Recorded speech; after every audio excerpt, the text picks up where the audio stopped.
Bismillahirrahmanirrahim. Alhamdulillahirabbil alamin wassalatu wassalamu ala asyrafil anbiya'i wa mursalin wa ala alihi washabihi ajmain. Amma ba'. Bismillahirrahmanirrahim. Assalamualaikum warahmatullahi wabarakatuh. Terima kasih kerana hadir pada hari ini untuk menyaksikan pembentangan berkenaan dengan hujah dan dalil ke atas pengaplikasian maqasid syariah. Jadi di dalam pembentangan ini terdiri daripada 3 ahli kumpulan, iaitu Muhammad Syafi'i bin Fauzi, Muhammad Amirul bin Sufyan dan juga Muhammad Farid Rizwan bin Yahya. Untuk meneruskan pembentangan pada hari ini, saya mempersilakan pembentang yang pertama untuk membentangkan. Dipersilakan. Bismillahirrahmanirrahim. Assalamualaikum warahmatullahi wabarakatuh. Nama saya Muhammad Farid Rizwan bin Yahya. Nombor kad matrik KSD 200601016. Jadi pada hari ini saya akan menerangkan tentang dalil minal Quran.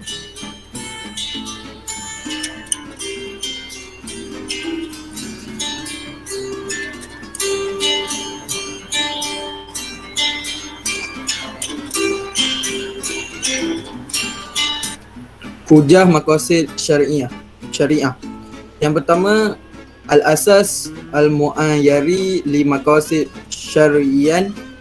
Hunaka inda asas atau asbab lizalik qadam al-ulama usul fiqh fiha yans ala zalik fi kulli qanun islami anna hunaka ardan yat'ayyin tahqiqah min khilal al-syari'ah allati hiya khairu basyriyah min bainaha. Surah An-Nisa ayat 165. Okey, jadi bermaksud kat sini kehujahan maqasid syariah. Yang pertama, landasan normatif maqasid syariah. Ada beberapa dasar atau alasan yang dikemukakan ulama usul fiqh dalam menetapkan bahawa di setiap hukum Islam itu terdapat tujuan yang hendak dicapai oleh syariat, iaitu kemaslahatan umat manusia. Okey. Daripada surah An-Nisa ayat 165.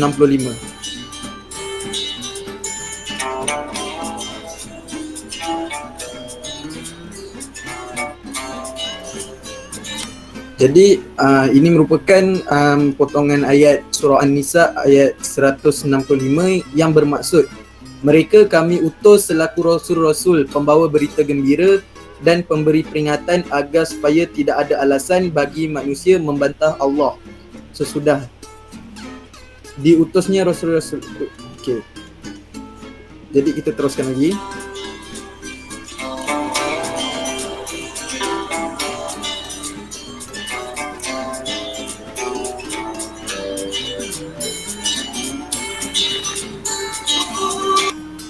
Sambungan terjemahan tadi sebenarnya tertinggal sikit.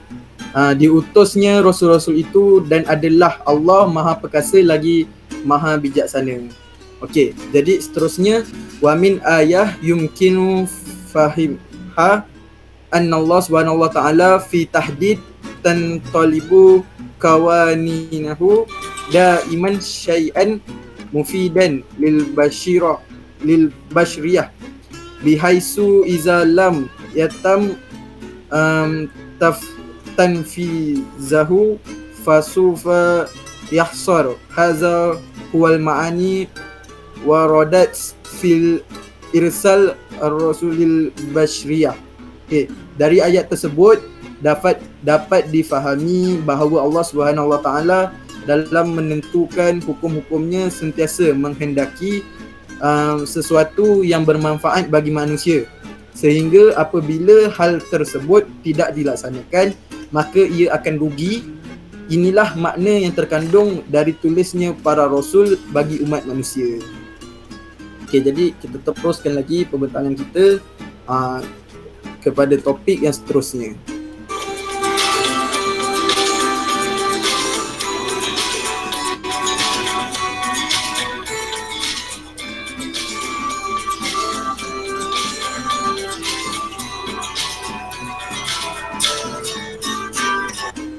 Seterusnya ialah dalil minal hadis.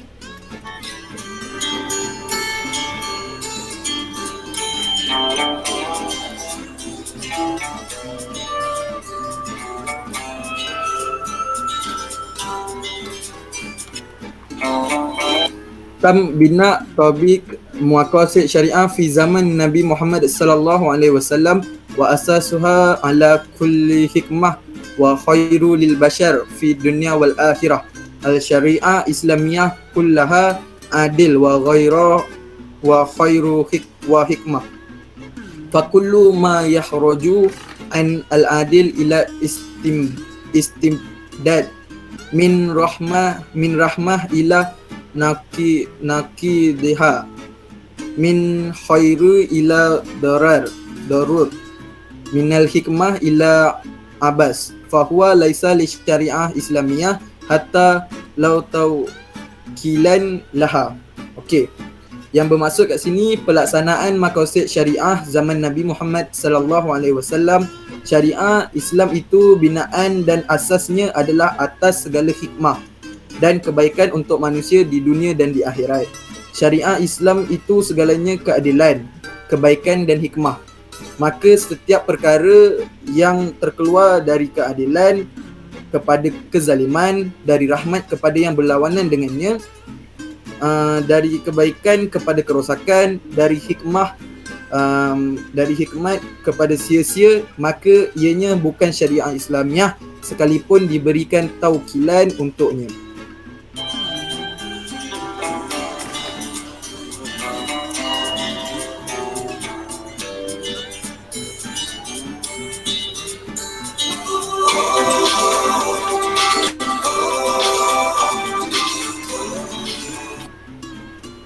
Berikut merupakan hadis, dan hadis ini bermaksud, yang membawa maksud, artinya apa yang penting dalam penegakan syariat adalah tujuan atau maqasid atau syariah itu, iaitu kemaslahatan manusia, bukan soal nama yang penting, tetapi matlamat dari pelaksanaan sesuatu perkara yang dikaitkan dengan nama syariah itulah yang penting. Disebabkan itu memberikan nama yang Islami sekalipun tetapi tidak mencapai tujuan syariah,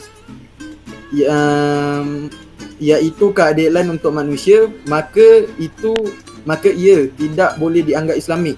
Nama bukan penentu dan isi pencapaian maqasid itu yang paling penting. Sebab itu contohnya jika menamakan negara dengan Daulah Islamiah tetapi tidak dengan nama Daulah Islamiah, okay, tetapi tidak mencapai maqasid keadilan, maka nama itu tidak bererti, bahkan memberikan salah faham umum terhadap agama yang suci ini. Untuk mencapai keadilan dan tujuan pelaksanaan syariah memerlukan kepada kefahaman terhadap nas dan penelitian terhadap realiti semasa. Kefahaman yang literal terhadap hadis syariah akan menjadikan pelaksanaan Islam dalam bidang tersebut gagal mencapai tujuan sebenar syariat. Hadis riwayat Hadari 2001, Nabi Muhammad sallallahu alaihi wasallam bersabda,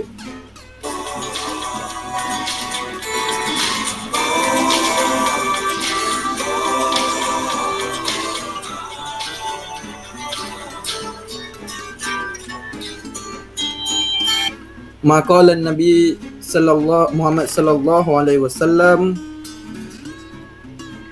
la taqta'u aidi asna al-harbu tarikh Tirmizi wa al-Darmi wa sah al-hadis inda al-Bani. Jadi yang bermaksud jangan potong tangan pencuri ketika dalam peperangan. Riwayat Tirmizi dan al-Darimi. Hadis dinilai sahih oleh Al-Albani. Teruskan lagi pada hadis yang berikutnya.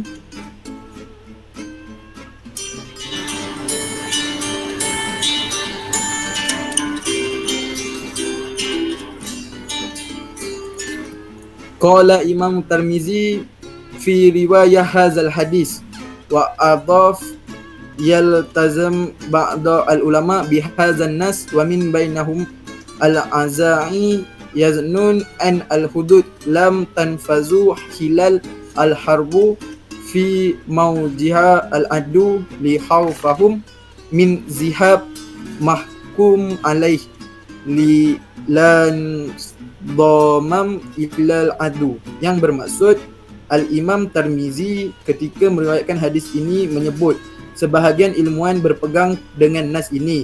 Antara mereka Al-Auza'i, mereka berpendapat tidak dilaksanakan hudud ketika peperangan, berhadapan dengan musuh kerana dibimbangi individu yang dihukum itu akan pergi menyertai musuh.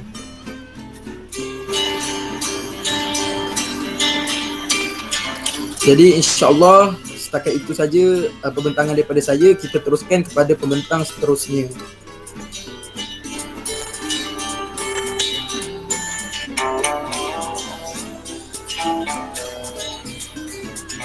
Bismillahirrahmanirrahim. Assalamualaikum warahmatullahi wabarakatuh. Nama saya Muhammad Syafi'i bin Fauzi, nombor matrix KSD 2011010157.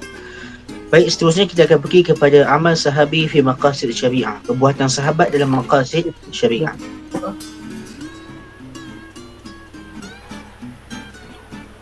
Sekejap.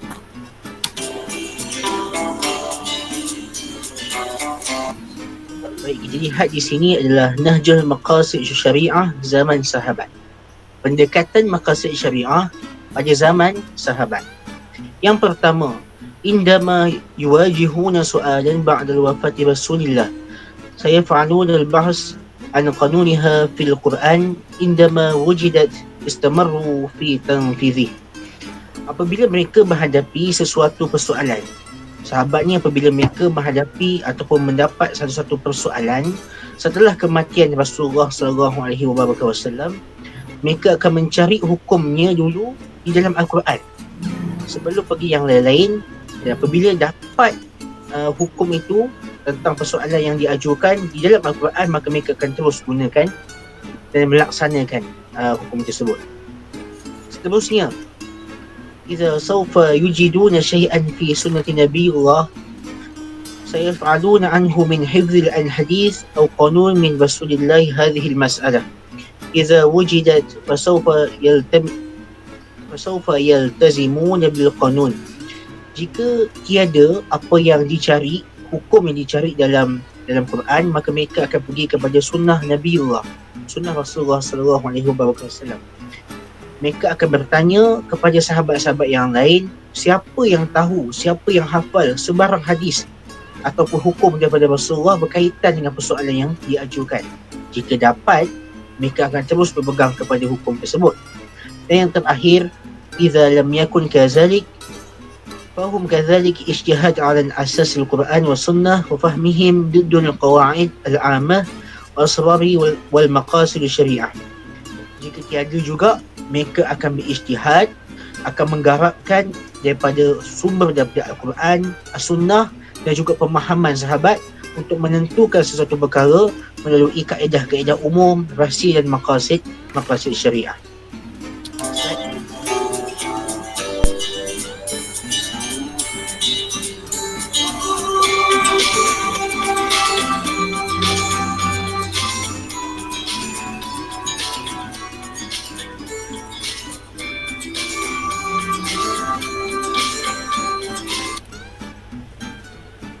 Seterusnya kita akan pergi pula kepada contoh perbuatan sahabat dalam melaksanakan maqasid syariah.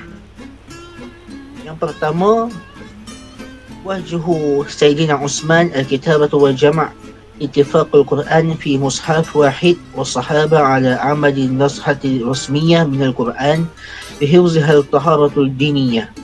Kama ittifaq ala ma'aqabat al-qisas ala majmu'ah min qatalah qutila syakhsul bari'un.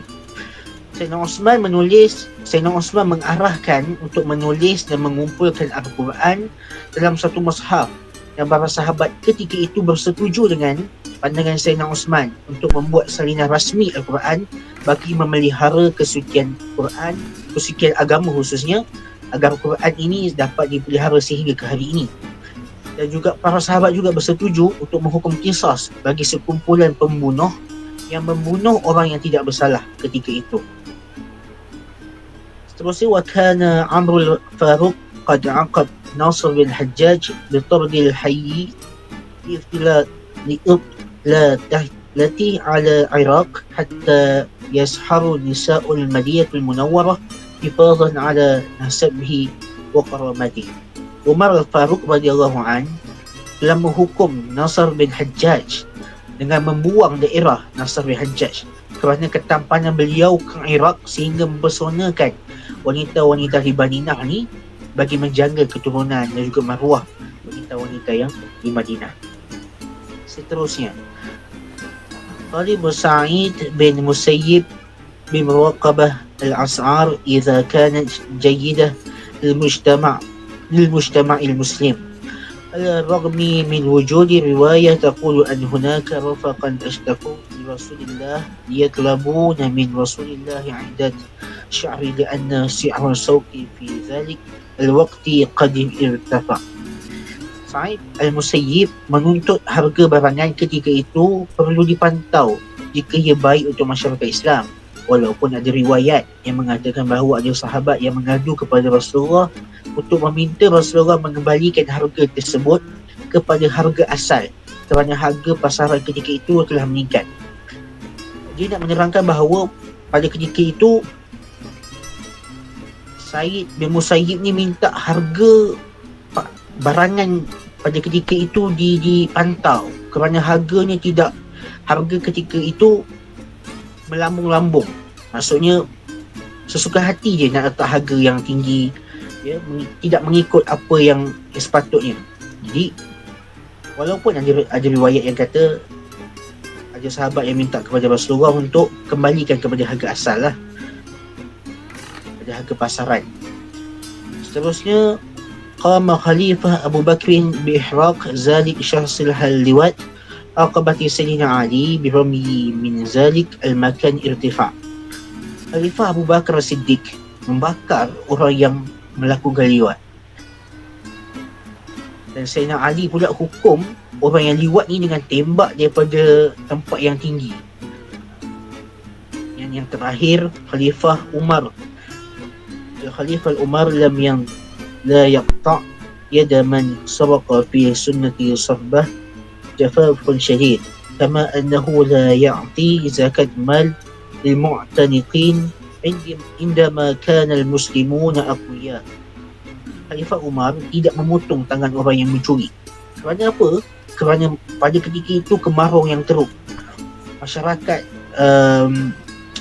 sangat-sangat terdesak lah. Kebanyakan masyarakat ada yang sangat terdesak kepada kemarau yang teruk, tidak memiliki sumber makanan dan seumpamanya. Jadi Khalifah Umar tidak memotong tangan orang yang mencuri ini. Dan juga Khalifah Umar tidak memberikan zakat kepada mu'allaf. Kerana pada ketika itu umat Islam dah berada dalam keadaan yang stabil, yang kukuh. Dan pada ketika itu tidak diperlukan lagi mu'allaf ni untuk diberikan zakat. Allah Ta'ala alam, saya serahkan kepada pembentang seterusnya.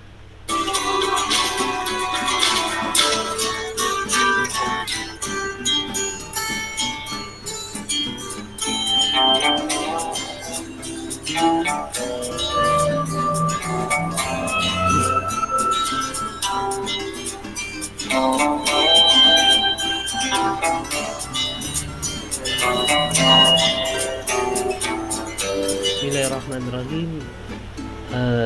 Assalamualaikum warahmatullahi wabarakatuh.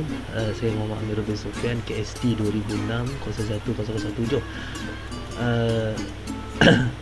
Dan pada bahagian saya, pembentangan saya yang dan boleh kira yang terakhir untuk pembentangan video ini, iaitu berkenaan dengan al-hujjah min ijtihad allati ta'aziz tatbiq maqasid syariah. Hujjah untuk hujjah daripada berijtihad di dalam menetapkan atau mengaplikasikan maqasid syariah.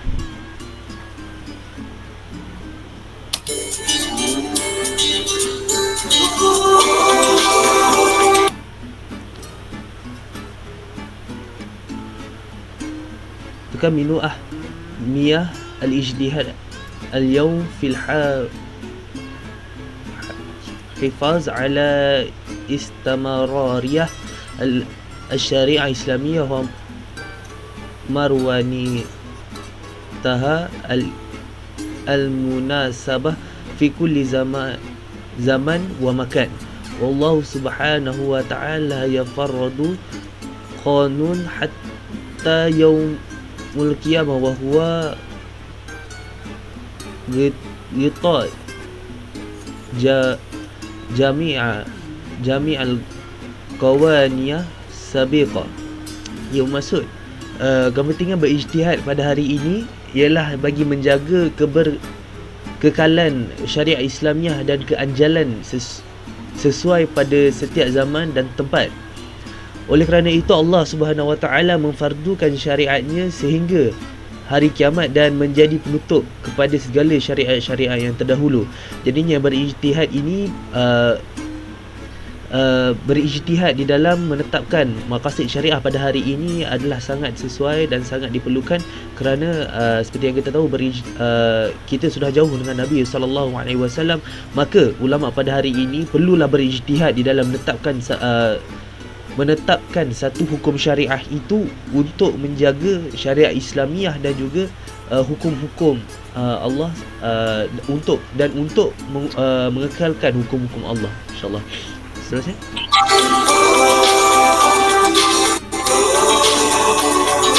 dalilul ijtihad yuridu a'udzubillahi minasyaitonir rajim yuridullahu bikumul yusra wa la yuridu bikumul usra. Surah Al-Baqarah ayat 185 yang bermaksud dengan ketetapan yang demikian itu Allah menghendaki kamu beroleh kemudahan dan ia tidak menghendaki kamu menanggung kesukaran.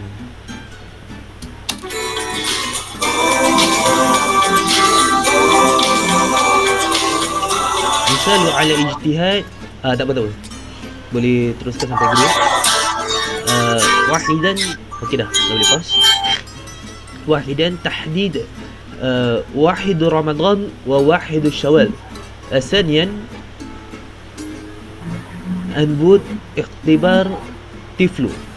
Okey, contoh berijtihad pada hari ini yang menggunakan maqasid syariah yang pertama adalah untuk menentukan hari pertama Ramadan dan juga hari pertama Syawal. Dan yang kedua adalah bayi tabung uji. Jadi untuk menetapkan yang terutamanya yang kedua ini untuk menetapkan apakah hukum bayi tabung uji dan juga apakah maqasid syariah yang digunakan untuk menetapkan hukum tersebut, maka ulama pada zaman ini menggunakan kaedah berijtihad. Kerana apa? Kerana saya ambil contoh yang kedua, iaitu bayi tabung uji ini tidak ada pada zaman Rasulullah, tidak ada pada zaman sahabat, tidak ada pada zaman tabi' dan juga tabi'in, tetapi ada pada hari ini menggunakan hasil daripada perkembangan teknologi. Maka para ulama ini perlu berijtihad untuk menetapkan hukum dan juga berdasarkan ijtihad itu dapat menetapkan apakah maqasid syariah yang terhadap hukum tersebut. Jadi itu sahaja untuk pembentangan video pada hari ini, dan kita akan beralih kepada pembentangan poster. Later that same evening. Bismillahirrahmanirrahim. Okey, baik, kita akan sambung kepada pembentangan yang seterusnya, iaitu berkenaan dengan poster maqasid syariah fi ta'amil ma'a COVID-19. Maqasid syariah dalam menangani COVID-19. Okey, insya-Allah. Yang pertama kita dapat tengok isi di sini ialah Hafizuddin. Yang mana kita dapat tengok contoh dalam menjaga agama ini di dalam kita menangani COVID-19, maqasid syariah yang digunakan, dan antara yang diperkuat-kuasakan iaitu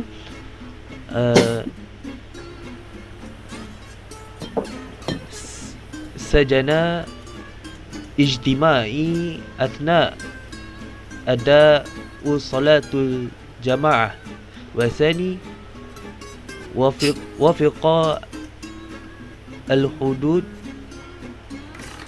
al-hud mawdu'at al-ada manasik hajj wal umrah. Yang bermaksud yang pertama itu yang berada di atas itu adalah penjarakan sosial semasa menunaikan solat jemaah, dan yang kedua adalah mengikut had yang telah ditetapkan bagi melaksanakan ibadah haji dan umrah. Okey, baik. Yang seterusnya hifzu alal akal, yang bermaksud menjaga akal semasa wabak COVID-19 inilah. Itulah al-jumhur ala mukhatir virus COVID-19. Taufiru al-ta'rid lil mujtama fi idarah rifatu mardi COVID-19. Okey, yang pertama yang bermaksud memberi pendedahan kepada masyarakat berkaitan bahayanya virus COVID-19. Bahawa yang seperti kita tahu, COVID-19 ni memang wujud dan telah jutaan manusia mati di seluruh dunia disebabkan wabak penyakit ini. Yang kedua iaitu memberi pendedahan kepada masyarakat dalam menguruskan jenazah pesakit COVID-19. Jadi seperti yang kita tahu, pesakit-pesakit COVID-19 yang meninggal dunia tidaklah boleh diuruskan jenazahnya dengan SOP yang seperti dahulu kala, seperti yang dulu. Jadi seperti yang kita tahu, telah diberi pendedahan kepada kita macam mana nak uruskan dengan ada had orang, dengan kena pakai baju PPV, semua benda untuk mengelakkan lagi penularan wabak ini. Okey, seterusnya iaitu hifzu ala nafs, yang bermaksud menjaga nyawa. Yang pertama, akhaza hiknatu tat'im biddu mardu COVID-19, yang bermaksud mengambil suntikan vaksinasi COVID-19. Seperti kita tahu, di Malaysia juga telah mewajibkan seluruh rakyat Malaysia untuk mendapatkan 2 dos suntikan vaksinasi untuk pergi ke mana-mana sajalah, untuk melakukan apa-apa aktiviti, pergi masjid dan juga majlis-majlis ilmu dan sebagainya. Jadi kita dan juga suntikan penggalak iaitu booster untuk kepada yang memerlukan lah. Jadi kita kena ambil lah suntikan vaksinasi tu untuk kebaikan diri kita sendiri juga. Al-Hijjar al-Sahih ba'da ta'kadu min isabah bi virus COVID-19 atau al-ittisal wasit. Okey. Yang kedua iaitu kuarantin diri setelah disahkan positif COVID-19 atau menjadi kontak rapat. Okey, seperti yang kita tahu, bila kita dah positif ataupun menjadi kontak rapat ataupun di sebuah tempat tu kena COVID-19, kita kena kuarantinkan diri kita supaya ianya tidak merebak dan tidak memudaratkan kepada orang lain. Jadi kita tidak menjadi punca kepada orang lain untuk menyebarkan virus COVID-19 inilah. InsyaAllah seterusnya kita sambung pada pembentang seterusnya. Baik, yang seterusnya kita tengok iaitu hifzun nasab, iaitu menjaga nasab keturunan lah maksudnya. Wahid يجب فضل مراكز الحجر الصحيح لمرضى كوفيد-19 بين الرجال والنساء حتى لا تحدث فاحشة. Maksudnya pusat kuarantin yang menempatkan pesakit-pesakit COVID-19 ini perlulah diasingkan di antara lelaki dan perempuan agar tidak berlakunya perbuatan-perbuatan maksiat maupun perbuatan-perbuatan yang mengarah, yang menjerumus kepada maksiat. Kerana Quran sendiri sebut, Allah pesan kepada kita jangan dekati zina. Maka Allah sebut kat situ jangan dekati, bukan jangan buat zina. Maka perkara-perkara yang mendekatkan kepada zina juga perlu dielakkan. Asani yujib an yastamirru az-zawaj kama huwa muhattat lahu wa faqqa lil ijra' alladhi haddathahu الحكومة ولكن يتم فقط ما هو مهم وهو عقد الزواج. Maksudnya perkahwinan perlulah diteruskan seperti yang telah dirancang, sama ada sebelum berlakunya wabak COVID-19 ataupun yang telah berlaku wabak COVID-19, perlu diteruskan. Tetapi perlulah mengikut prosedur operasi standard ataupun kita sebut SOP yang ditetapkan oleh kerajaan, kerana apa yang telah ditetapkan oleh kerajaan itu untuk kebaikan masyarakat sejagat juga. Ia bukan saja-saja kerana apa yang kita tengok SOP itu semuanya nak menjaga daripada berlakunya wabak COVID-19 ni daripada merebak. Tetapi yang kita lupa buat perkara yang wajib saja, iaitu yang wajib dahulu, iaitu akad nikah. Majlis itu mungkin boleh buat yang kecil-kecil ataupun yang sederhana saja. Tak perlu untuk buat yang grand-grand seperti mana sebelumnya wabak COVID-19 melanda negara lah. Baik, yang seterusnya kita pergi kepada hifzul mal, itu menjaga harta. Wahid, jahadul musa'ada al-hukuma min khilal taqdim at-tabarru'at sawa'un fi syakli amwali aw fi syakli 'adat lil mujtama'at al-mutasarrarah min jaihatil COVID-19. Maksudnya usaha membantu daripada pihak kerajaan dengan memberikan sumbangan, sama ada berbentuk wang maupun berbentuk makanan dan seumpamanya kepada masyarakat yang terkesan dengan pandemik COVID-19 ini. Kalau kita tengok kerajaan kita, alhamdulillah, banyak memberikan bantuan, sama ada dari segi bantuan kewangan, bantuan makanan dan seumpamanya, banyak kita lihat. Tapi banyak juga yang mengecam kerajaan lah, kerana tak bagi bantuan kan. Padahal apa yang kita lihat, banyak bantuan dah diberikan. Yang seterusnya, yumkinu lil atbiya wal muhsinin taqdim al musa'adah imma fi syakli amwali aw dhurriyat litahfiz al-'aib an mujtama' al-mutadarrah min jaihat COVID-19. Seterusnya para hartawan, orang yang kaya-kaya lah maupun dermawan bolehlah menghulurkan bantuan, sama ada berbentuk wang maupun barangan keperluan bagi meringankan beban masyarakat yang terkesan.